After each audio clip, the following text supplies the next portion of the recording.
নমস্কাৰ ফলদ আলিদের এই বিশেষ অনুষ্ঠানলৈ মই শান্তনু মহন্তই স্বাগতম জনাইছোঁ। সন্মুখত যেহেতু নিৰ্বাচন আছে, নিৰ্বাচনৰ প্ৰাকখনত আমি ৰাজ্যৰ ভিন্ন সমষ্টিলৈকে গৈছোঁ আৰু যিকেইগৰাকী প্ৰাৰ্থী চৰ্চিত প্ৰাৰ্থী সেই প্ৰাৰ্থীসমূহৰ সৈতে আমি কথা পাতিছোঁ, তেখেতসকলৰ নিৰ্বাচনী প্ৰচাৰ অভিযানো আমি পোনপটীয়াকৈ জনাইছোঁ। আজি আমি বৰক্ষেত্ৰী সমষ্টিত আহি উপস্থিত হৈছোঁ আৰু বৰক্ষেত্ৰী সমষ্টিৰ বিজেপি প্ৰাৰ্থী নাৰায়ণ ডেকা আমাৰ লগত উপস্থিত আছে। তেখেত প্ৰাক্তন বিধায়ক, বৰক্ষেত্ৰী সমষ্টিৰ GMDS চেয়াৰমেনৰ দায়িত্বত আছিল। এই সমষ্টিটো বৰ্তমান কংগ্ৰেছৰ দখলত আছিল। বিগত 5 বছৰে দিগন্ত বৰ্মনে দখল কৰি আছিল আৰু এইবাৰ এই সমষ্টিটো পুনৰুদ্ধাৰ বিজেপিয়ে কৰিব বুলি সমষ্টিটোত এটা চৰ্চা চলিছে। আমি সবিহে কথা পাতিম। ডেকা ডাঙৰীয়াৰ সৈতে আপোনাক স্বাগতম জনাইছোঁ। নমস্কাৰ। নিৰ্বাচনলৈ মাজত আৰু মাত্ৰ 2টা দিন বাকী আছে, গতিকে প্ৰচাৰ অভিযান কি ধৰণে চলিছে, আপোনাৰ কিমান আত্মবিশ্বাসী আজিৰ তাৰিখত?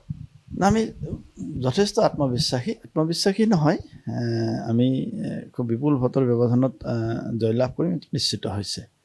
আমাৰ প্ৰচাৰ কাৰ্য প্ৰায় সম্পূৰ্ণ। যিখিনি বাকী আছিল মুখ্যমন্ত্ৰী মহোদয় আহি সেইখিনি মুখনি মাৰি থৈ গৈছে। বিগত সময়ছোৱাত আপুনি চেষ্টা কৰিছিল, কিন্তু সমষ্টিটো কংগ্ৰেছে দখল কৰিলে। ইয়াতে বৰক্ষেত্ৰী আৰু বৰভাগ এই দুটা খণ্ডৰ কথা কোৱা হয়। এইবাৰ সমষ্টি পুনৰ নিৰ্ধাৰণৰ পাছত জনগাঁথনি কি ধৰণে হৈছে, কি ধৰণে সুবিধাজনক স্থিতিত আপুনি আছে? যোৱা নিৰ্বাচনটোত আমাৰ ইয়াতে প্ৰায় 60% মাইনৰিটি ভোটাৰ আছিলে আৰু এইবুলি সেইটো ওলোটা হৈছে। আমাৰ খিলঞ্জীয়া হিন্দু মুছলমান লগ লাগি আমি প্ৰায় 80% আছোঁ। 20% আমাৰ পূৰ্ববংগীয় মুছলমান আছে। সেইটো হ'ল আমাৰ ডেম'গ্ৰাফিকেল ডাটা। কিন্তু মোৰ সমষ্টিত সেই কথাটো ক্ৰিয়া নকৰে। বৰক্ষেত্ৰীৰ সকলো ৰাইজ, হিন্দু মুছলমান, সি চহৰৰ অঞ্চলৰ ৰাইজে হওক বা বাকী অঞ্চলৰ ৰাইজে হওক, সকলোৱে মোক বিশ্বাস কৰে, মোৰ ওপৰত আস্থা ভৰসা ৰাখে। আৰু এইবুলি যোৱাবাৰ যিটো সাধাৰণ তাৰতম্য মানুহৰ সিদ্ধান্ত লওঁতে হৈছিলে, যোৱা 5 বছৰত শিকিলে, ৰিজনি কৰিলে, মোৰ কালচোৱাত মই কি কৰিছিলোঁ, এই 5 বছৰত বিধায়কজনে কি কৰিলে, দেশত আমাৰ প্ৰধানমন্ত্ৰী ডাঙৰীয়াৰ নেতৃত্বত যিখিনি কাম হৈছে সেইখিনিও ৰাইজে দেখিছে। আৰু আমাৰ মুখ্যমন্ত্ৰী মহোদয়ৰ বলিষ্ঠ উদ্যোগত অসমখন বিকাশৰ এটা গতিৰে গৈ আছে। বাকী সমষ্টিবোৰ সুন্দৰভাৱে উন্নয়নৰ এটা ৰূপ চবে প্ৰত্যক্ষ কৰিছে, কিন্তু বৰক্ষেত্ৰী সমষ্টি যোৱা 5 বছৰ উন্নয়ন স্থবিৰ হৈ গ'ল। আৰু সেই কথা ৰাইজে অকণমান বাকী সমষ্টিৰ লগত তুলনা কৰিছে। উন্নয়নৰ পৰা বৰক্ষেত্ৰী ৰাইজ বঞ্চিত হ'ল। আৰু বিধায়কজনক বৰক্ষেত্ৰী ৰাইজে যোৱা 5 বছৰ আপদৰ বিপদৰ সময়তো নেদেখিলে, নাপালে, ওচৰত নাপালে। আজিকালি ৰাইজে বিধায়কজনক খুব ওচৰৰ পৰা পাব বিচাৰে। তেওঁলোকৰ বহু সৰু সুৰা সমস্যা তেওঁলোকে বিধায়কজনক ক'লে কাম হ'লেও নহ'লেও মনৰ দুখ কিছু উপশম হয়, কিন্তু বিধায়কজনে সেই মৰমৰ মাত এষাৰ পৰাব ৰাইজক বঞ্চিত কৰিলে। সেইকাৰণে ৰাইজে এইবুলি সিদ্ধান্ত লৈছে মোক মুখ্যমন্ত্ৰী মহোদয়ৰ প্ৰতিনিধি হিচাপে নিৰ্বাচিত কৰাৰ কাৰণে। এটা কেম্পেইন আমি দেখা পাইছোঁ বৰক্ষেত্ৰী সমষ্টিত। বিধায়ক আছিল কংগ্ৰেছৰ, কিন্তু আপোনাকে বিধায়ক বুলি ইয়াতে, যদিও আপুনি বিধায়ক নহয়, কিন্তু বিধায়ক হিচাপে আপোনাক পাই আছে বুলি কৈ আছে। এই কামখিনি কিমান দূৰ প্ৰত্যাহ্বান আছিল? কাৰণ আপুনি বিধায়ক নাছিল, কিন্তু বিধায়কৰ দৰে আপুনি ৰাইজৰ ওচৰলৈ যাবলগীয়া হৈছিল। গতিকে প্ৰত্যাহ্বান আছিল নে সুবিধা হৈছিল সেইটো আপোনাৰ কাৰণে? নাই, প্ৰত্যাহ্বানটো কিছু থাকিব, কিন্তু আমাৰ প্ৰধানমন্ত্ৰী ডাঙৰীয়াই আমাক এষাৰ মন্ত্ৰ দিছিলে, সেৱাই সংগঠন। সেৱাক সংগঠনৰ আহিলা হিচাপে লৈ ৰাইজৰ মাজত যোৱা 5টা বছৰ নিৰবিচ্ছিন্নভাৱে আছোঁ, কাম কৰিছোঁ, ৰাইজৰ সুখ দুখৰ সমভাগী হৈছোঁ, চৰকাৰী আঁচনিবোৰ ৰাইজৰ ওচৰলৈ লৈ যোৱাত প্ৰয়াস কৰিছোঁ। আৰু ৰাইজৰ মনৰ কথাখিনি বুজি বা ৰাইজৰ যিখিনি অভাৱ অভিযোগ সেইখিনি দূৰ কৰাৰ কাৰণে আমি কিছু পৰিকল্পনাও কৰিছোঁ। এই গোটেই কথাখিনি কৰিব যাওঁতে এগৰাকী বিধায়ক নোহোৱাকৈ বিধায়কৰ ভূমিকা পালন কৰা, কাৰণ অসুবিধাটো হৈছিলে মোৰ ক্ষেত্ৰত এইটোৱে যে যোৱাবেলি মোক প্ৰায় 82,000 মানুহে ভোট দিছে। মোক দিয়া নাছিলে ভোটটো অকল, সেইটো হিমন্ত বিশ্ব শৰ্মা ডাঙৰীয়াক দিছিলে, মোদীজীক দিছিলে, বিজেপিক দিছিলে। আৰু সেই মানুহখিনি কেতিয়াও আমাৰ পৰা আঁতৰি যোৱা নাই। সেই মানুহখিনি যিকোনো অসুবিধা হ'লে মোৰ ওচৰলৈকে আহে। সেই মানুহখিনিক মই যথাসম্ভৱ সা সুবিধা কৰি দিয়া, সেই মানুহখিনিৰ সুখ দুখৰ সমভাগী হোৱা, এইখিনি মোৰ কাৰণে একদম মসৃণ নাছিলে। তথাপিতো খুব নিষ্ঠাৰে কাম কৰি গৈছোঁ, পঢ়াখিনি কৰি দিছোঁ, নোৱাৰাখিনি ৰাইজক বুজাই দিছোঁ, ৰাইজে বুজিছে। আৰু সেইকাৰণে হয়তো এইবাৰ ৰাইজে পৰিৱৰ্তন অনাৰ কাৰণে ৰাইজে সিদ্ধান্ত লৈছে। কিমান দূৰ পাছ পৰি গ'ল বুলি ভাবে এই 5টা বছৰত আপোনাৰ মানে আপুনি ক'ৰ পৰা এৰিছিল আৰু ক'ৰ পৰা ধৰিব লাগিব এতিয়া? মই য'তে এৰিছিলোঁ তাতেই আছে বৰক্ষেত্ৰীখন। মই বহুত বেছি নকওঁ, 2টামান উদাহৰণ দিছোঁ। বৰক্ষেত্ৰী সমষ্টিত মই বিধায়ক হোৱাৰ পিছতে মুকালমুৱা স্বাস্থ্য কেন্দ্ৰখন আমাৰ নলবাৰী চিভিল হস্পিটেলতকৈ মুকালমুৱাত পেচেণ্ট বেছি। বৃহত্তৰ চেঙা আদি অঞ্চলৰ পৰা, চহৰ অঞ্চলৰ পৰা মুকালমুৱা স্বাস্থ্য কেন্দ্ৰত ডক্তৰ আহে আৰু পেচেণ্ট আহে। সেইখন মই 100 বেডেড হস্পিটেল হিচাপে মই মুখ্যমন্ত্ৰীৰ আশীৰ্বাদত এখন ঘোষণা কৰি তাৰ পইচা আদি আবণ্টন আনি কাম আৰম্ভ কৰিছিলোঁ। 5টা বিল্ডিং হ'ব লগা আছিলে। মূল চিকিৎসালয় ভৱনটো হ'ল, তেতিয়া মোৰ কাৰ্যকাল শেষ হ'ল। বিধায়ক ডাঙৰীয়া সেই হস্পিটেল মেনেজমেণ্ট কমিটিৰ সভাপতি। বাকী কাম এৰি কণ্ট্ৰেক্টৰ গুচি গ'ল, বিভিন্ন অসুবিধাৰ কাৰণে কণ্ট্ৰেক্টৰ গুচি গ'ল, কামটো ফৰক্ল'জ হৈ গ'ল। বিধায়ক ডাঙৰীয়াই এদিনো মুখ্যমন্ত্ৰীৰ ওচৰত নগ'ল, স্বাস্থ্যমন্ত্ৰীৰ ওচৰত নগ'ল, বিভাগীয় বিষয়াৰ ওচৰত নগ'ল। তেওঁ আকৌ সেই মেনেজমেণ্ট সমিতিৰ তেওঁ সভাপতিও। গতিকে হস্পিটেলখন তেনেকেই পৰি থাকিলে। মই ইয়াতে 32 কোটি টকা ব্যয় কৰি এখন আৱাসিক স্কুল নিৰ্মাণ কৰিছিলোঁ। সকলো কাম সম্পূৰ্ণ হৈ গ'ল, মোৰ কাৰ্যকাল শেষ হৈ গ'ল। আজিলৈকে সেই আৱাসিক স্কুল মতলব এলান্ধু লাগি, মকৰা জাল লাগি, জংঘল হৈ পেলাই আৱাসিক স্কুলখন পৰিত্যক্ত অৱস্থাত আছে, মুকলি কৰা নহ'লে। স্কুলখন আৰম্ভ আমাৰ কালদিত স্কুলখন আৰম্ভ কৰাৰ কোনো ব্যৱস্থা এদিনতো শিক্ষামন্ত্ৰীৰ ওচৰত নগ'ল। এদিনো বিধানসভাত এটা প্ৰশ্ন নকৰিলে মোৰ স্কুলখন কিয় আৰম্ভ নহ'ল। মই যেতিয়া নলবাৰীত কেবিনেট হৈছিলে, মই শিক্ষামন্ত্ৰী আমাৰ চন্দ্ৰমোহন পাটোৱাৰী ডাঙৰীয়া, আমাৰ জয়ন্ত মল্ল বড়ো ডাঙৰীয়া, মুখ্যমন্ত্ৰীক অনুৰোধ জনাইছিলোঁ যে এই স্কুলখনৰ কিবা এটা কৰিব লাগে। আৰু মোৰ অনুৰোধ ৰক্ষা কৰি যোৱা কিছুদিন আগতে কেবিনেটে সেইখন ৰেচিডেঞ্চিয়েল কলেজ হিচাপে আৰম্ভ কৰাৰ কথা সিদ্ধান্ত লৈছে, প্ৰক্ৰিয়া চলি আছে। এইবিলাক কথালৈ তেওঁলোকে কোনোদিন মূৰ ঘমোৱা আমি নেদেখিলোঁ। এনেকুৱা অলেখ উদাহৰণ আছে। মই নাৰ্ছিং স্কুল এখন ইয়াতে মোৰ ছিগনেচাৰ প্ৰজেক্টত লৈছিলোঁ, বিল্ডিং চিল্ডিং সম্পূৰ্ণ হ'ল। 4 বছৰ আজি পাৰ হৈ গ'ল, 5 বছৰে পাৰ হৈ গ'ল। এদিনো নাৰ্ছিং স্কুলখন আৰম্ভ হ'বৰ কাৰণে তেওঁ যিখিনি অকণমান ন্যূনতম যিখিনি তেওঁৰ হেৰি আছিলে, কাৰণ এইটোতো গভমেণ্ট এছেট, গভমেণ্ট প্ৰপাৰ্টি। মই আৰম্ভ কৰিছিলোঁ মানে তেওঁ তাত নোসোমাব, তেনেকুৱা আচলতে মানসিকতা তেওঁৰ থাকিব নালাগিছিল। গতিকে তেওঁ নিজেও নকৰিলে, মই কৰি থকা কামখিনিও তেওঁ আগুৱাই লৈ নগ'ল। আজি মোৰ কাৰ্যকালত মই তেতিয়া আমাৰ আজিৰ মুখ্যমন্ত্ৰী তেতিয়া গড়কাপ্তে মন্ত্ৰী আছিল, তেখেতৰ উদ্যোগত যথেষ্টখিনি ৰাস্তা ঘাট নিৰ্মাণ কৰিছিলোঁ। আৰু যোৱা 5টা বছৰ আমাৰ বৰক্ষেত্ৰী সমষ্টিত এটা ৰাস্তাটো শিলগুটিৰ পৰা আমি প্ৰত্যক্ষ নগৰ বেয়া হৈ গৈছে, জৰাজীৰ্ণ অৱস্থা হৈ গৈছে। গতিকে তেনেকুৱা যথেষ্ট উদাহৰণ আছে। আজি মই সেইবোৰ কথা কৈ থাকিলে যথেষ্ট সময় লাগিব, কিন্তু মই বৰক্ষেত্ৰী সমষ্টি মই থাকোঁতে যি উন্নয়নৰ অৱস্থাটো যি স্থানত আছিল, আজি একে স্থানতে থাকিল। যোৱা 5 বছৰ এখোপো আগবাঢ়ি নগ'ল। গতিকে এইটো লৈ বৰক্ষেত্ৰী ৰাইজে অকণমান ক্ষোভ আছে, আৱেগ আছে, প্ৰত্যাশাও আছিল। গতিকে ৰাইজে এতিয়া এই কথাবোৰ ৰিজনি কৰি চাইছে, তুলনা কৰি চাইছে। এনে সময়তে বাকী সমষ্টিবোৰ খুব সুন্দৰভাৱে আন্তঃগাঁথনিৰ ক্ষেত্ৰত আগবাঢ়ি গৈছে। বৰক্ষেত্ৰী বহুত পিছ পৰি গৈছে। ভূমিধৰ বৰ্মনৰ পুত্ৰ হ'ল বুলিয়ে যিসকল কংগ্ৰেছী আছিল তেওঁলোকে সদায় দিগন্ত বৰ্মনক ভোট দি থাকিব বুলি ভাবে নেকি? নাই, ভূমিধৰ বৰ্মনৰ পুত্ৰ, তেওঁতো একমাত্ৰ ক্ৰেডেঞ্চিয়েল সেইটোৱে যে তেওঁ ভূমিধৰ বৰ্মনৰ পুত্ৰ। তাক বাদ দিও তেওঁৰ নিজা পৰিচয় আছে বুলি মই নাভাবোঁ। ৰাজনৈতিক ক্ষেত্ৰখনত হয়, প্ৰশাসনিক ক্ষেত্ৰখনত তেওঁৰ পৰিচয় আছে, আমি নুই কৰিব নোৱাৰোঁ। তেওঁগৰাকী প্ৰশাসনিক বিষয়া আছিলে, কিন্তু ৰাজনৈতিক ক্ষেত্ৰখনত তেওঁৰ নিজা পৰিচয়।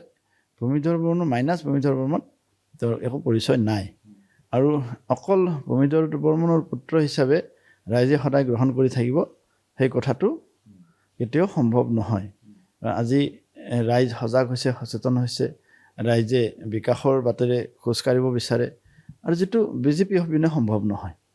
গতিকে এইবেলি ৰাইজে বিকাশৰ স্বাৰ্থত ডক্টৰ হিমন্ত বিশ্ব শৰ্মাৰ পক্ষত থিয় হ'ব, আমি নিশ্চিত।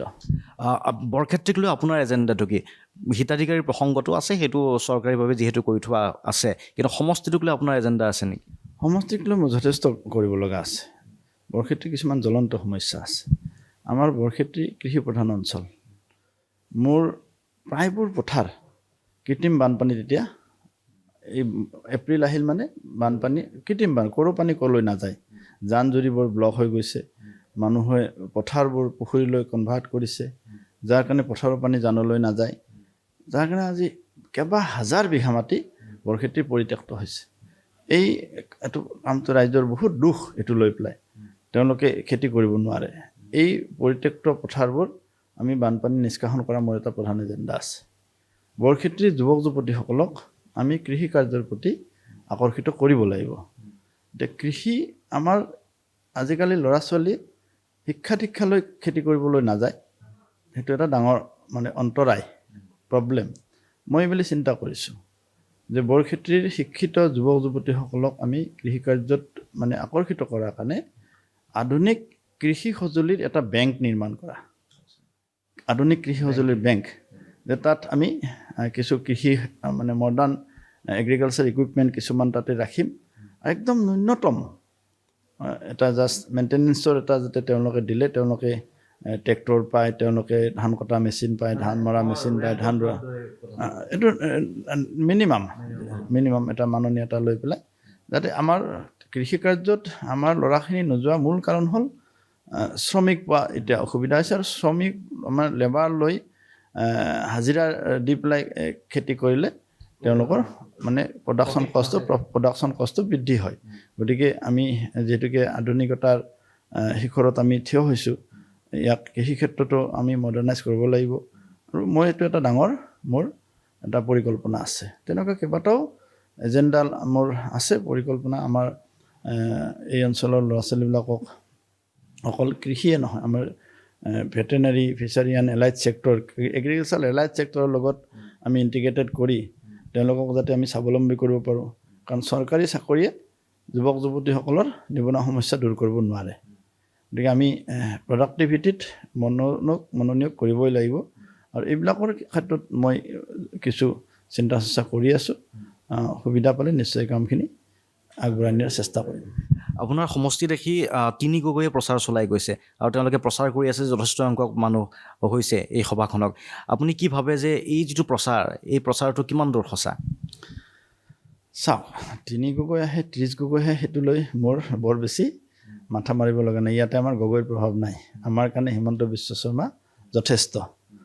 আজি অসমৰ ৰাইজ হিমন্ত বিশ্ব শৰ্মাৰ প্ৰতি এনেকুৱা আকৃষ্ট হৈছে যে এতিয়া 30 গগৈ আহিও তাৰ প্ৰভাৱ পেলাব নোৱাৰে। কাৰণ তেওঁলোকে তাৰ কিছুদিন আগতে মোৰ ইয়াতে 4টা জিলা পৰিষদ, মই চৰ জিলা পৰিষদটো যাতায়াতৰ যথেষ্ট অসুবিধা, 3টা 4টা খুঁটি পাৰ হৈ আহি তেওঁলোকে মোকালমোৱা আদি অঞ্চলত সভা অনুষ্ঠিত হ'লে তাত কৰ্মকৰ্তাসকল আমাৰ সভাংশী ৰাইজ আহিব লাগে। আমি সেইকাৰণে মুখ্যমন্ত্ৰী মহোদয়ত আমি আমাৰ এই অঞ্চলৰ 3টা জিলা পৰিষদ লৈ পেলাই সভাখন কৰিছিলোঁ। 50,000তকৈ অধিক লোক সমবেত হৈছে মুখ্যমন্ত্ৰী সভাত, আৰু তেওঁলোকে গোটেই বৰক্ষেত্ৰী সমষ্টি, তাৰ লগত আমাৰ সৰুক্ষেত্ৰী সমষ্টি, টিহু সমষ্টিৰ পৰা কিছু লোক আনি সভাখন যেনে তেনে তেওঁলোকে অনুষ্ঠিত কৰিছে। আমি সাংবাদিকৰ পৰা পোৱা খবৰ মতে, মইতো সভা চাবলৈ যোৱা নাই, সাংবাদিকৰ পৰা কোৱা বা আমাৰো বিশ্বস্ত পোৱা খবৰ অনুসৰি তেওঁলোকৰ সভাত 8,000 পৰা 10,000 মানুহ সমাগম হৈছে, বেলেগ সমাগম হৈছে। গতিকে সেইটো লৈ তেওঁলোকৰ যে সন্তুষ্টি ল'ব বিচাৰিছে, তাত আমাৰ আপত্তি কি? কাৰণ আমাৰতো আপত্তি নাই, তেওঁলোকে সেই সন্তুষ্টিৰে যদি নিৰ্বাচনটো পাৰ হ'ব বিচাৰিছে তেওঁলোকৰ কথা। আপোনাৰ যদিও আপুনি কৈছে যে সংখ্যালঘু ভোট আপুনি লাভ কৰিব, ধৰা হ'ল কংগ্ৰেছৰ সংখ্যালঘু ভোট লাভ কৰিছে, সংখ্যাগুৰু প্ৰধান অঞ্চলসমূহত আজি তাৰিখত মুখ্যমন্ত্ৰীয়ে কয় যে হিন্দু মানুহে কংগ্ৰেছ নকৰে। বৰক্ষেত্ৰীত কি হৈছে কথাটো? হিন্দু মানুহে কংগ্ৰেছ নকৰেই, এইটো একদম ফাইনেল কথা। হিন্দু বুলি নহয়, হিন্দু হওক মুছলমান হওক, যাৰ জাতিৰ প্ৰতি প্ৰেম আছে, যাৰ ৰাষ্ট্ৰৰ প্ৰতি প্ৰেম আছে, যাৰ স্বাভিমান আছে, তেনেকুৱা ব্যক্তি কংগ্ৰেছ নকৰে। গতিকে বৰক্ষেত্ৰীত তেনেকুৱা জাতি, ৰাষ্ট্ৰ আৰু স্বাভিমান থকা ব্যক্তি হিন্দু আছে, মুছলমানো আছে। গতিকে ইয়াতে কোনো মুছলমান বিশেষক লৈ মই কথাখিনি ক'ব বিচৰা নাই।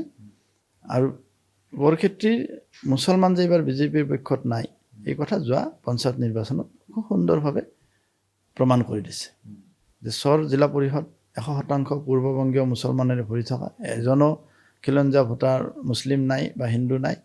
4,000-8,000 ভোটত পদুম ফুলৰ ছবিত ভোট দিছে চৰ অঞ্চলৰ ৰাইজে আজি ছমাহ আগতে। সেইটোৱে কি ইংগিত সূচাইছে?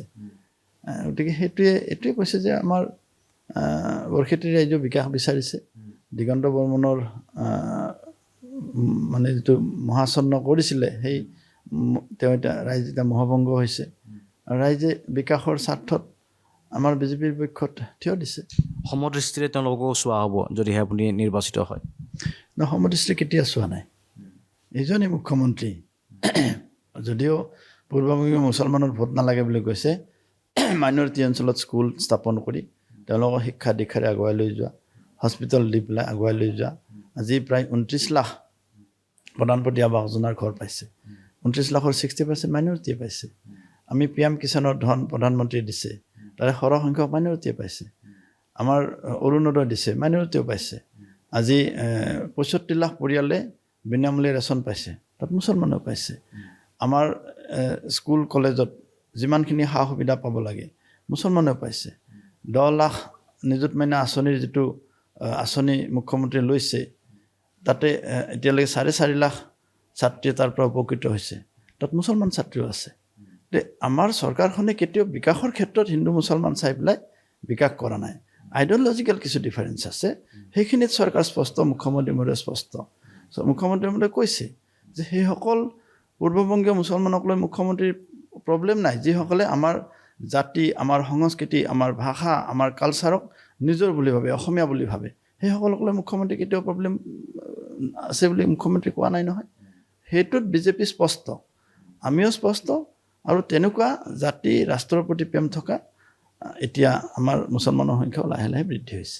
সমষ্টি পুনৰ নিৰ্ধাৰণৰ পাছত নতুন অঞ্চল আপোনাৰ অন্তৰ্ভুক্ত হৈছে, হয়তো এই মানুহখিনিক আপুনি আগতে পোৱা নাই। আপোনাক কি ধৰণে আদৰণি জনাইছে তেনেকুৱা পঞ্চায়তসমূহে? আচলতে তেনেকুৱা বহু বেছি জটিলতা নাই। মানুহখিনিতো এনেকুৱা নহয় পাকিস্তানৰ পৰা হিন্দু মানুহ আনি মোৰ সমষ্টিত সোমাই, নলবাৰী জিলাৰে মানুহ। অকণমান আগতে দাঁতি কাষৰীয়া আছিল, সেইবিলাকৰ মানুহৰ লগত এনেও আমাৰ সম্পৰ্ক আছিলে। আৰু আমাৰ অসুবিধাটো এইকাৰণে হোৱা নাই, আজিৰ তাৰিখত যিখিনি মানুহ বিশেষকৈ আমাৰ পুনৰ নিৰ্ধাৰণৰ সময়ত যি অঞ্চল মোৰ তাতে সোমাইছে, সেই অঞ্চলৰ 95% ৰাষ্ট্ৰীয়বাদী চিন্তাৰে পৰিপুষ্ট ব্যক্তি। গতিকে যিসকল ব্যক্তি ৰাষ্ট্ৰীয়বাদী চিন্তাৰে ইতিমধ্যে পৰিপুষ্ট হৈ আছে, বৰক্ষেত্ৰীত থাকক, বৰভাগত থাকক, ধৰ্মপুৰত থাকক, টিহুত থাকক, সেইটোলৈ আমাৰ ফেক্টৰ নকৰে। গতিকে আমাৰ ৰাষ্ট্ৰীয়বাদী চিন্তাৰে পৰিপুষ্ট প্ৰতিজন ব্যক্তি য'তে নাথাকে কিয়, যাকে প্ৰতিনিধি নিদিয়ক কিয়, তেওঁলোকে বিনা দ্বিধাই গ্ৰহণ কৰিব, মোকো গ্ৰহণ কৰিছে। আমি সমষ্টিত সোমাই বিভিন্ন মানুহৰ সৈতে কথা পাতিছিলোঁ, তেওঁলোকে সমষ্টিবাসীয়ে বিচাৰিছে এইবাৰ আমি নাৰায়ণ ডেকাক ইয়াৰ পৰা বিজয়ী কৰি পঠিয়াম আৰু তাৰপাছত আমাক মন্ত্ৰী লাগিব। চাওক, সেইটো ৰাইজৰ প্ৰত্যেক সমষ্টিৰ ৰাইজৰ এটা প্ৰত্যাশা থাকে। নিজৰ নেতাজনক, নিজৰ প্ৰতিনিধিজনক যিমান ওপৰলৈ যায় সিমানখিনি তেওঁলোকৰ এটা আশা থাকে। কিন্তু মই সেইটো বিশ্বাসী নহয়। মই এগৰাকী নীৰৱ কৰ্মী, মই কাম কৰি ভাল পাওঁ আৰু মই এইটো ব্যক্তিগতভাৱেও চৰকাৰী দায়িত্ব আপুনি পালন কৰিছে, GMDS চেয়াৰমেন হিচাপে গুৰু দায়িত্ব বহন কৰিবলগীয়া হৈছিল, সাংঘাতিক ধৰণৰ প্ৰটেষ্ট চলি আছিল, এটা ডাঙৰ ঘটনা আপুনি মেনেজ কৰিবলগীয়া হৈ গৈছিল। নাই, সেইটো মুখ্যমন্ত্ৰী মহোদয়ৰ প্ৰত্যক্ষ তেওঁৰ নিৰ্দেশনাত, তেওঁৰ আশীৰ্বাদত, তেওঁৰ গাইডেন্সত, আমাৰ বিভাগীয় মন্ত্ৰীৰ গাইডেন্সত যিখিনি কাম দিছে খুব নিষ্ঠাৰে কৰিছোঁ। সেইটো মই যিটো জব, মোৰ যিটো কাম, সেইটো মই সদায় এনজয় কৰি ভাল পাওঁ, কাম কৰি ভাল পাওঁ। সেইটো মোৰ এটা কি বুলি কওঁ, সেইটো মোৰ এটা ধৰ্ম। কিন্তু মই এটা কথা বিশ্বাস কৰোঁ, সমষ্টিৰ যদি কাম কৰিব লগা হয়, মন্ত্ৰীতকৈ বিধায়ক হৈ থাকি সমষ্টিৰ মানুহক বেছি সন্তুষ্ট কৰিব পাৰি। সেই কথা সমষ্টিৰ মানুহক ওচৰৰ পৰা পায়, সমষ্টিৰ মানুহৰ সকলো কথা নিজে শুনিব পাৰি।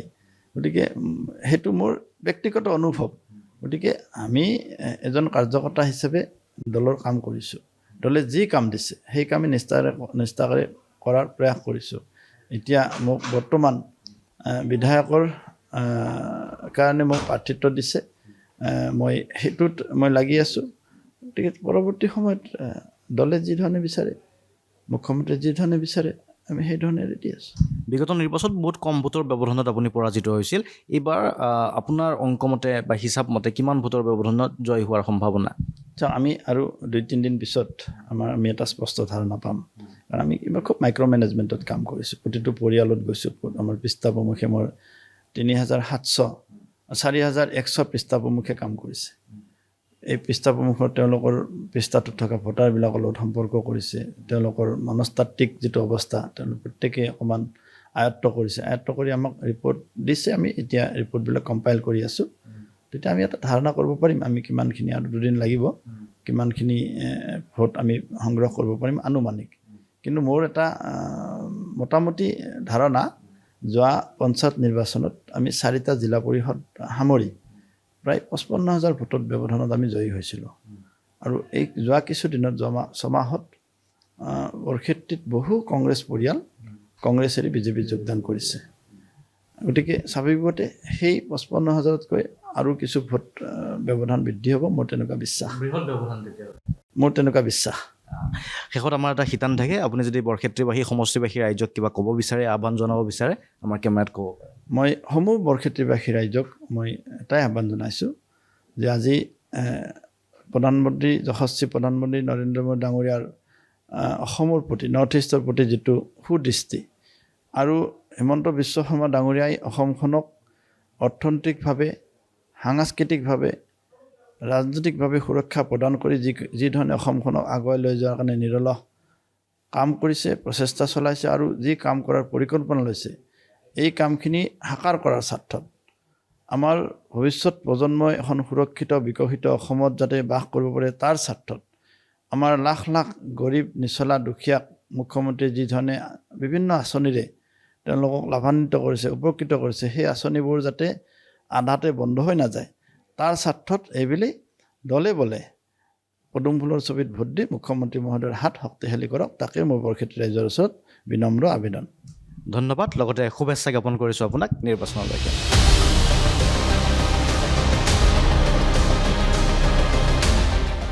আৰু যিহেতু আজি আমি বৰক্ষেত্ৰী সমষ্টিত উপস্থিত আছোঁ, বিজেপি প্ৰাৰ্থী নাৰায়ণ ডেকাৰ বাসগৃহত বিজেপিৰ নেতা আহিও উপস্থিত হৈছে, মুখপাত্ৰ ডক্টৰ দেৱজিৎ মহন্ত, আৰু লগতে তেখেতে এই সমষ্টিটোৰ ভোটাৰো আপুনি শুভেচ্ছা জ্ঞাপন কৰিছে। আমি দেখিলোঁ নাৰায়ণ ডেকা ডাঙৰীয়াক পুনৰবাৰ দলে প্ৰাৰ্থিত্ব প্ৰদান কৰিছে।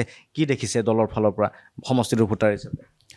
মাননীয় মুখ্যমন্ত্ৰী মহোদয়ে যেতিয়া আহিছিল, তেতিয়া চেক বিতৰণৰ সময়ত মহিলা উদ্যমিতা আঁচনিৰ, তেতিয়া মুখ্যমন্ত্ৰী মহোদয়ে কৈছিলে যে এই সমষ্টিটোত আমাৰ অফিচিয়েলি নহ'লেও আনঅফিচিয়েলি এজন বিধায়ক আছে, গতিকে যিগৰাকী ব্যক্তিয়ে যোৱাটো 5টা বৰ্ষত মই এই সমষ্টিৰ এগৰাকী ভোটাৰ হিচাপে নিজে প্ৰত্যক্ষ কৰিছোঁ, কোনো ক্ষেত্ৰতে কেতিয়াও কাৰ্যকৰ্তা বুলি নহওঁ, গোটেই সমষ্টিটোত কেতিয়াও অভাৱ অনুভৱ কৰিবলৈ দিয়া নাই বিধায়ক এগৰাকী নোহোৱাৰ। গতিকে তেনে ক্ষেত্ৰত এতিয়া 2026 চনত মই ভাবোঁ কেৱল এক আনুষ্ঠানিকতা বাকী আছে। ৰাইজৰ মাজত ৰাইজে তেখেতক ইতিমধ্যে আঁকোৱালি লৈছে। গতিকে মই নিজেও গৌৰৱ অনুভৱ কৰোঁ যে বহুত দেখিছোঁ মই 126টা সমষ্টিৰ ক'ৰবাত নিৰ্বাচনত জয় পৰাজয় আহে, কিন্তু তাৰপিছতো তেখেতে যি ধৰণে এই সমষ্টিবাসী ৰাইজৰ মাজত যেনেকৈ সমৰ্পিত মনোভাৱেৰে কাম কৰিছে, সেইকাৰণে মই পুনৰবাৰ ক'ম, এয়া 26ৰ কাৰণে মাত্ৰ এক আনুষ্ঠানিকতা, আৰু নিশ্চিতভাৱে নাৰায়ণ ডেকা ডাঙৰীয়াই বৃহৎ সংখ্যক ভোটত জয়যুক্ত হ'ব। সেয়া সংখ্যালঘুৱে হওক, সংখ্যাগুৰুৱে হওক, সকলো ভোটাৰৰ যেনেদৰে তেখেতৰ প্ৰতি আগ্ৰহী হৈ আগুৱাই আহিছে, তাৰ পৰা এইটোৱেই প্ৰতীয়মান হয় যে অনাগত সময়ত সমষ্টিত এই আমাৰ যিটো বৰক্ষেত্ৰী সমষ্টিত নিশ্চিতভাৱে এইবাৰ পদুম ফুলিব। আপোনাৰো ওচৰৰে সমষ্টি এটা শুভেচ্ছা জ্ঞাপন কৰিব আহিছে। হয়, মাননীয় মুখ্যমন্ত্ৰী মহোদয়ৰ যি কাম কাজ, এই কাম কাজত আজি গোটেই অসমতে ভাৰতীয় জনতা পাৰ্টীৰ প্ৰতি ৰাইজ আকৃষ্ট হৈছে। আৰু ইয়াতে দেখিছোঁ যে বৰক্ষেত্ৰী সমষ্টিত গোটেই ৰাইজে নাৰায়ণ ডেকাৰ হৈ নিজে পাব্লিচিটি কৰি আছে, নিজে প্ৰচাৰ চলাইছে। গতিকে নাৰায়ণ ডেকা বহুত ভোটত, বিশাল ভোটত ইয়াতে জিকিব বুলি আমি ইতিমধ্যে গমেই পাইছোঁ, কেৱল আনুষ্ঠানিকতাহে বাকী আছে।